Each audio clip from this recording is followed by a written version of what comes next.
മനുഷ്യ പോയിട്ട് 32 കൊല്ലം 34 കൊല്ലം ഞാൻ ഈ കേരളത്തിൽ എൻ്റെ നാട്ടിലായിരുന്നു ഞാനെന്നെങ്കിൽ എനിക്ക് തോന്നണില്ല ഞാൻ ഇത്രയും ധൈര്യത്തോടെ എനിക്ക് പ്രോഗ്രസീവ് ആവാൻ പറ്റും. നമസ്കാരം. മലയാളികൾക്ക് ഒരിക്കലും മറക്കാനാവാത്ത ഒരു മുഖമാണ് നടി മോനിഷയുടേത്. അകാലത്തിൽ നമ്മെ വിട്ടുപിരിഞ്ഞു പോയ ഒരു നല്ല കലാകാരിയായിരുന്നു മോനിഷ. മോനിഷയെ പറ്റിയുള്ള പഴയ കാര്യങ്ങൾ ഓർത്തെടുക്കുന്ന അമ്മ ശ്രീദേവി അവരുടെ ഒരു ഇൻ്റർവ്യൂ ഞാൻ കാണാനിടയായി. അവർ ആ ഇൻ്റർവ്യൂവിൽ സൂചിപ്പിച്ച ഒരു പ്രധാന പോയിൻ്റായിട്ട് എനിക്ക് തോന്നിയത്, ഞാനൊരു പ്രവാസി ആയതുകൊണ്ടാണ് എനിക്ക് പിടിച്ചു നിൽക്കാൻ കഴിഞ്ഞത്. കേരളത്തിലായിരുന്നെങ്കിൽ ഞാൻ ഇത്രയും ആ ഒരു ദുരന്തത്തെ അതിജീവിക്കില്ലായിരുന്നു എന്ന്. അതിൻ്റെ കാരണം എന്താണെന്നറിയാമോ?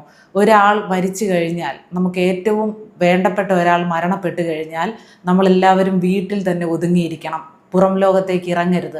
പിന്നെ അവരുടെ ഓർമ്മകളുമായി ഇരുട്ടടഞ്ഞ ഒരു മുറിയിൽ നമ്മുടെ ജീവിതം മുഴുവൻ നമ്മൾ ചെലവഴിക്കണം തുടങ്ങിയ ഓരോ സങ്കല്പങ്ങളാണ് മലയാളിയുടെ മനസ്സിലുള്ളത്.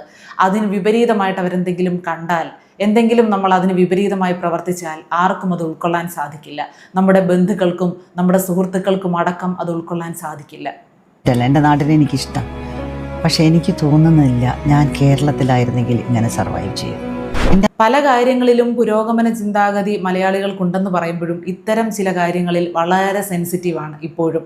ഭർത്താവ് മരണപ്പെട്ടു കഴിഞ്ഞാൽ ഭാര്യ ഒരു ജോലിക്ക് പോയിക്കൂടാ, നന്നായിട്ട് ഒരുങ്ങി നടന്നുകൂടാ, നല്ല ഒരു സാരി ഉടുത്തുകൂടാ, മക്കളുമൊത്ത് ഒന്ന് ഉല്ലസിക്കുന്നത് കാണാൻ സാധിക്കില്ല, അല്ലെങ്കിൽ പുറത്ത് ഫ്രണ്ട്സുമായിട്ടൊന്ന് ഇറങ്ങുന്നത് കണ്ടുകൂടാ. അവൾ മോശക്കാരിയാകുകയാണ്, മോശം സ്ത്രീയാകുകയാണ്. എങ്ങനെയാണ് ഇങ്ങനെ സാധിക്കുന്നത് ഭർത്താവിൻ്റെ മരണശേഷം? അപ്പോൾ ഭർത്താവ് മരിച്ചു കഴിഞ്ഞാൽ എത്ര കാലമാണ് ജനങ്ങൾ പറയുന്നത്, വിധിക്കുന്നത് അവൾ അകത്ത് തന്നെ കഴിയണമെന്ന്? അതെന്തൊരു അന്യായമാണ്.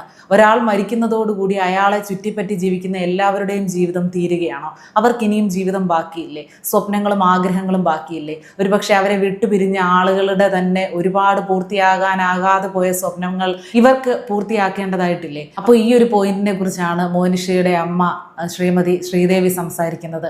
പുറത്തൊക്കെ ജീവിച്ചതുകൊണ്ട് അങ്ങനെയുള്ള ഒരു റെസ്ട്രിക്ഷൻ ഇല്ലായിരുന്നു. ആരും അത് പാടില്ല, ഇത് പാടില്ല, നിങ്ങൾ വീട്ടിൽ തന്നെ ഇരിക്കണം, മകളുടെ ഓർമ്മയിൽ ഇങ്ങനെ എരിഞ്ഞു തീർന്ന് ഇനി ജീവിക്കാനുള്ളതാണ് നിങ്ങളുടെ യോഗം, അതാണ് നിങ്ങളുടെ വിധി എന്നൊന്നും പറയാൻ ആരുമില്ലായിരുന്നു. എല്ലാവരും പ്രോത്സാഹിപ്പിച്ചു, അവരതുകൊണ്ട് അതിനെ അതിജീവിച്ചു. എപ്പോഴും മോനിഷയുടെ കാര്യം പറയുമ്പോൾ ആ അമ്മയുടെ കണ്ണുകളിൽ വേദനയുടെ കയം നമുക്ക് കാണാൻ കഴിയുമെങ്കിലും ഒരു പ്രത്യേക തിളക്കമുണ്ട്, ഒരു പ്രത്യേക ഐശ്വര്യമുണ്ട് ആ മുഖത്തിന് കാണുമ്പോൾ, പറയുമ്പോൾ. കാരണം ആ മകൾ മരിച്ചിട്ടില്ല എന്ന രീതിയിലാണ് ആ അമ്മ ഇപ്പോഴും ജീവിക്കുന്നത്. അതുപോലെ തന്നെ എനിക്ക് തോന്നിയിട്ടുണ്ട് നമ്മുടെ ഗായിക ശ്രീമതി ചിത്ര ചേച്ചി ആണെങ്കിലും സ്വന്തം മകളെക്കുറിച്ച് സംസാരിക്കുമ്പോൾ എപ്പോഴും ചിരിച്ചുകൊണ്ടാണ് ചിത്ര ചേച്ചി സംസാരിക്കുന്നത്. പക്ഷെ ആ വേദന അവരുടെ മുഖത്ത് നിഴലിക്കുന്നുണ്ട് എങ്കിൽ പോലും പ്രത്യേക ഒരു ധൈര്യം, അല്ലെങ്കിൽ ആ വിധിയെ നേരിടാൻ അവർക്ക് പ്രകൃതി കൊടുത്ത ഒരു പ്രത്യേക പിടിച്ചു നിൽക്കൽ ശേഷി അവരുടെയൊക്കെ മുഖത്തും വാക്കുകളിലും പ്രതിഫലിക്കുന്നത് നമുക്ക് കാണാൻ സാധിക്കും. ചിത്ര ചേച്ചി ഒരിക്കലും ഒരു ഇൻ്റർവ്യൂവിൽ പറയുന്നത് കേട്ടിട്ടുണ്ട്, എൻ്റെ മകൾ പോയി, പക്ഷേ ആ ഒരു വിഷമത്തിൽ ജീവിതകാലം മുഴുവൻ ഞാൻ മുറി അടച്ചിട്ടിരുന്ന് കരഞ്ഞാൽ എന്നെ ചുറ്റിപ്പറ്റി ജീവിക്കുന്ന, എന്നെ ആശ്രയിച്ച് ജീവിക്കുന്ന ആളുകളെല്ലാം എനിക്കൊപ്പം തളർന്നു പോകും. അവരെയൊക്കെ ദ്രോഹിക്കലല്ലേ ഞാൻ ചെയ്യുന്നത്. ആ വിധിയെ ഞാൻ സ്വീകരിക്കുന്നു, അംഗീകരിക്കുന്നു, എന്നിട്ട് മുന്നോട്ട് ജീവിക്കുന്നു. ജീവിച്ചിരിക്കുന്ന ആളുകൾക്ക് വേണ്ടി നമ്മൾ ഇനി ജീവിക്കണ്ടേ? മരണപ്പെട്ട ആളുകൾക്ക് വേണ്ടിയാണെങ്കിലും നമ്മൾ മുന്നോട്ട് ജീവിക്കണ്ടേ? അവർക്കൊപ്പം നമുക്ക് മരിക്കാൻ സാധിക്കുമോ? ഇല്ല. ഒരുപാട് ഉത്തരവാദിത്തങ്ങൾ ഓരോരുത്തരുടെയും തോളുകളിലുണ്ട്. ആ ചുമലിലേന്തിയ ഉത്തരവാദിത്തങ്ങളുമായിട്ട് മുന്നോട്ട് നമ്മൾ ജീവിക്കണം. നമുക്ക് ആയുസ് വേണം, ആരോഗ്യം വേണം. ആയുസ്സും ആരോഗ്യവും ഒക്കെ നന്നായിട്ട് കിട്ടണമെങ്കിൽ നമ്മൾ നന്നായിട്ട് ആഹാരം കഴിക്കണം, മനസമാധാനം വേണം, മനസ്സിന് സന്തോഷം കൊടുക്കണം. ഈ കഴിഞ്ഞ ദിവസം മറ്റൊരു സംഭവം ഉണ്ടായി. സിനിമാ നടി നവ്യ നായരുടെ അമ്മായിയമ്മ മരണപ്പെട്ടു. അമ്മായിയമ്മ മരണപ്പെട്ടതിന് ശേഷമുള്ള ആദ്യ വിഷു നവ്യ നായർ ആഘോഷിച്ചു എന്നും പറഞ്ഞ് അവർക്ക് നേരെ ഒരു അറ്റാക്ക് ഉണ്ടാകുന്നത് കണ്ടു. അവർ വിഷു ദിവസം ഒരു കണിയൊരുക്കി ചോറും കറിയുമൊക്കെ ഇലയിൽ വിളമ്പി കഴിക്കുന്ന ഒരു ഫോട്ടോ അവരുടെ സമൂഹ മാധ്യമത്തിൽ അവർ പോസ്റ്റ് ചെയ്തു. അത് കണ്ടുകൊണ്ട് ഇത് ആഘോഷിച്ചത് ശരിയായില്ല, എന്തിനാണ് ഇത്രയും ആഡംബരം കാണിച്ചത്, അമ്മായിയമ്മ മരണപ്പെട്ടതല്ലേ ഉള്ളൂ എന്നൊക്കെ പറയുന്നത് കേട്ടു. എല്ലാവരുടെയും വ്യക്തിപരമായിട്ടുള്ള ഇഷ്ടമാണത്. ചിലപ്പോൾ വർഷത്തിൽ ഒരിക്കൽ വരുന്ന ആ ഒരു നല്ല ദിവസത്തിനായി കാത്തിരിക്കുന്നവരായിരിക്കും. മരണപ്പെട്ടുപോയ ആളിന് വേണ്ടി എത്ര നാൾ നമ്മുടെ സന്തോഷങ്ങൾ നമ്മൾ മാറ്റി വെക്കണം എന്നുള്ളതൊരു ചോദ്യമാണ്. എന്ന് കരുതി ഏറ്റവും പ്രിയപ്പെട്ട ആൾ മരിച്ചു കിടക്കുമ്പോൾ നമ്മൾ ഏറ്റവും കൂടുതൽ സന്തോഷിച്ച് ആഹ്ലാദിച്ച് നടക്കണം എന്നല്ല ഞാൻ പറഞ്ഞത്. ചില രീതികൾ, ചില കാഴ്ചപ്പാടുകൾ, നമ്മുടെ അലിഖിതമായിട്ടുള്ള ചില സങ്കല്പങ്ങളിൽ നിന്നുണ്ടാക്കിയ ചില നിയമങ്ങൾ നമ്മൾ മാറ്റി വെക്കണം ചില സമയങ്ങളിൽ. കൺവെൻഷണൽ സൊസൈറ്റി നമ്മൾ വിലപിച്ചിരിക്കേണ്ട ആളുകളാണല്ലോ വേണ്ടപ്പെട്ടവർ പോകുന്ന സമയത്ത്. വളരെ പ്രധാനമായിട്ട് കോമൺ ആയിട്ട് നമ്മുടെ നാട്ടിൽ കാണുന്ന ഒരു സംഗതി ഭർത്താവ് മരിച്ച സ്ത്രീകളെ കുറ്റപ്പെടുത്തുന്ന രീതിയാണ്. അതുപോലെ തന്നെ ഭാര്യ മരിച്ചു കഴിഞ്ഞാൽ പിന്നെ ഭർത്താവ് വേറെ കല്യാണം കഴിച്ചാൽ അവിടെ ഒരു വലിയ ഭൂകമ്പം ഉണ്ടാകുകയാണ്, അയാളുടെ നേരെ വലിയ ആക്രമണം നടക്കുകയാണ്.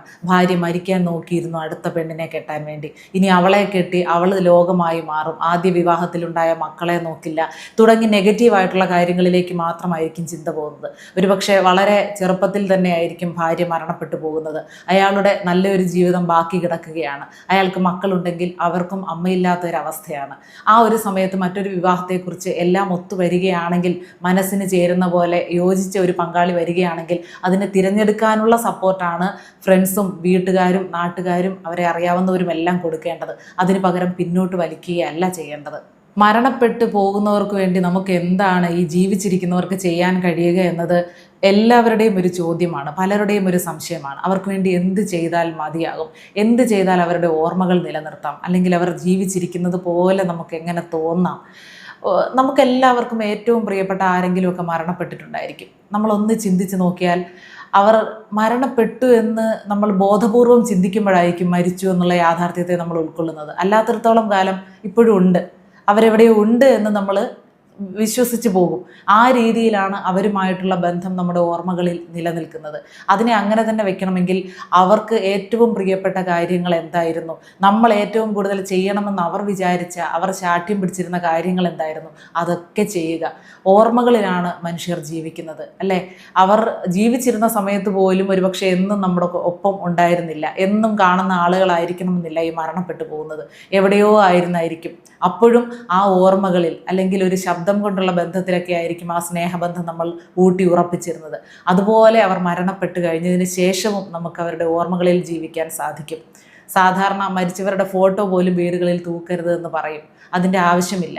അവരുടെ ചിത്രം, അവരേറ്റവും നന്നായി ചിരിക്കുന്ന ചിത്രം, അവരേറ്റവും സന്തോഷത്തോടെ ഇരുന്നപ്പോഴുള്ള ആ മുഖം നമ്മുടെയൊക്കെ മനസ്സുകളിലുണ്ടെങ്കിൽ അത് തന്നെ മതി. ഇപ്പോൾ നടി മോനിഷയുടെ കാര്യം പറഞ്ഞില്ലേ, ആ അമ്മ മകൾക്ക് വേണ്ടി എന്തൊക്കെയാണ് ചെയ്യുന്നത്. മകളുടെ ഇഷ്ടപ്പെട്ട ഡ്രസ്സെല്ലാം കൂടെ ചേർത്ത് വെച്ച്, ഇഷ്ടപ്പെട്ട കണ്ണടകൾ, ഇഷ്ടപ്പെട്ട കമ്മലുകൾ, വളകൾ, ഇതെല്ലാം ചേർത്ത് വെച്ച് ഒരു ഡോക്യുമെൻ്റ് തയ്യാറാക്കുകയാണ്. അവൾ ജീവിച്ചിരിക്കുന്നു എന്ന തോന്നലിൽ അവൾ മരണപ്പെട്ടെങ്കിലും അവൾക്ക് വേണ്ടി അവളെ സന്തോഷിപ്പിച്ചിരുന്ന കാര്യങ്ങൾ ആവർത്തിക്കുകയാണ് അമ്മ. അതുപോലെ നമുക്ക് ഓരോരുത്തർക്കും നമ്മുടെ പ്രിയപ്പെട്ടവർക്ക് വേണ്ടി എന്തൊക്കെ കാര്യങ്ങൾ ചെയ്യാം. അതിന് പകരം ആരെങ്കിലും മരണപ്പെട്ടതിന് ശേഷം അവരുടെ ബന്ധുക്കളൊന്ന് ചിരിക്കുന്നത് കണ്ടാൽ, സന്തോഷിക്കുന്നത് കണ്ടാൽ അത് തെറ്റാണെന്ന് വിധിക്കുന്നത് ഏറ്റവും വലിയ തെറ്റാണ്, മഹാപാപമാണ്. ഏറ്റവും പ്രിയപ്പെട്ട ആൾ വിട്ടുപോകുമ്പോഴുള്ള വിഷമം അത് അനുഭവിക്കുന്നവർക്ക് മാത്രമേ അറിയുള്ളൂ. അതവർ പ്രകടിപ്പിക്കണമെന്നില്ല. പ്രകടിപ്പിച്ചാലേ അത് വിഷമമാകൂ എന്ന് നമുക്ക് ശഠിക്കാനും നിവൃത്തിയില്ല. ഓരോരുത്തരും പ്രകടിപ്പിക്കുന്നത് ഓരോ രീതിയിലായിരിക്കും. ചിലർ പൊട്ടിത്തകർന്നേക്കാം, പൊട്ടിക്കരഞ്ഞേക്കാം, മറ്റു ചിലർ അനങ്ങില്ല.